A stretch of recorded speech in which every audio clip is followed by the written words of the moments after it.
महाराष्ट्रात सध्या फक्त दोनच लोक शांतपणे झोपतात. एक म्हणजे जे स्वतःच्या घरी स्वतःचं जेवण बनवतात आणि दुसरे म्हणजे तुकाराम मुंडे. बाकी आपण लोक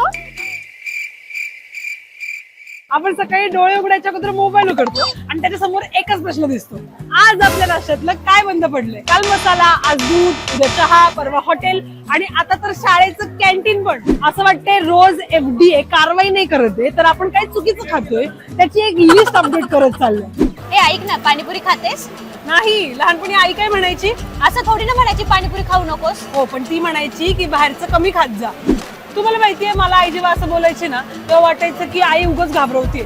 पण आता न्यूज बघितलं ना की असं वाटतं आईला काय भविष्य समजायचं काय राव, कसल्या डेंजर कारवाया चालल्या आहेत. कारण आपण ज्याला शुद्ध समजून खातोय ना त्याच्यावरती दुसऱ्या दिवशी कारवाई झाल्याची बातमी येते. सगळ्यात फनी गोष्ट काय माहितीये का, आता मला प्रश्न पडतोय की किराणा घेताना नेमकं मी ब्रँड बघू की न्यूज बघू. बाई मला काय वाटतं माहितीये का की आपण भारतीय लोक होत ना, आपण खूप प्रचंड प्रमाणात ऑप्टिमिस्टिक आहे. म्हणजे आपण न्यूज बघतो की काहीतरी कुठेतरी भेसळ मिळाली, अमक्यात हे मिळालं, तमक्यात ते मिळालं आणि आपण 2 मिनिटासाठी घाबरतो. पण नंतर स्वतःला समजावतो की भाई नाही, आपल्या एरियामधलं दुकान हे टॉप नॉच आहे, आपल्याकडं सगळं ओजीच मिळतं.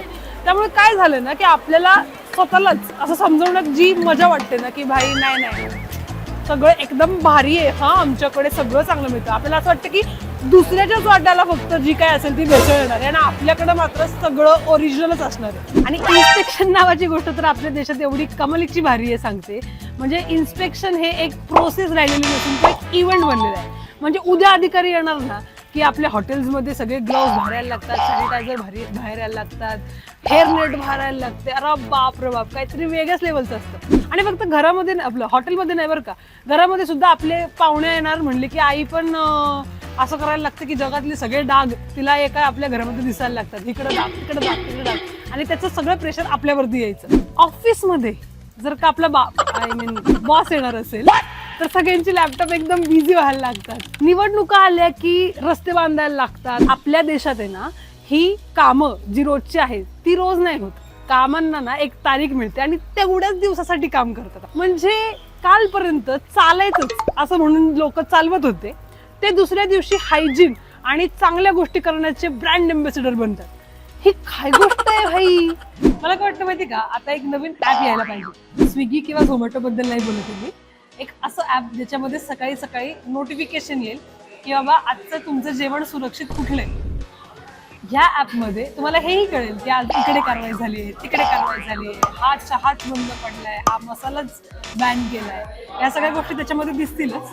पण शेवटी ना एक असा कॉर्नर दिसेल जिथे तुम्हाला हे सांगितलं जाईल की हे अप्रूव्ड आहे आणि हे तुम्ही खा.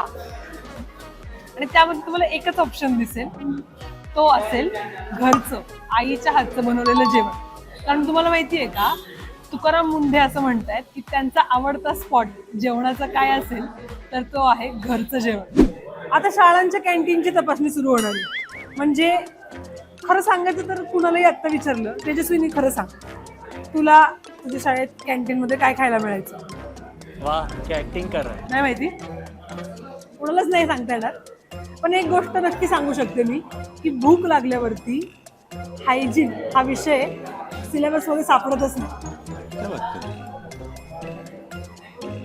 हॉटेलमध्ये गेल्यावरती आपण पण काही कमी नाही बरं का. आपण तिकडे जायच्या अगोदर रेटिंग बघतो, तिथं पार्किंग आहे का बघतो, तिथे त्याला AC आहे का हे बघतो, तिकडचा ॲम्बियन्स कसा आहे हे बघतो. पण किचन कसं आहे हा प्रश्न आपण विचारतच नाही.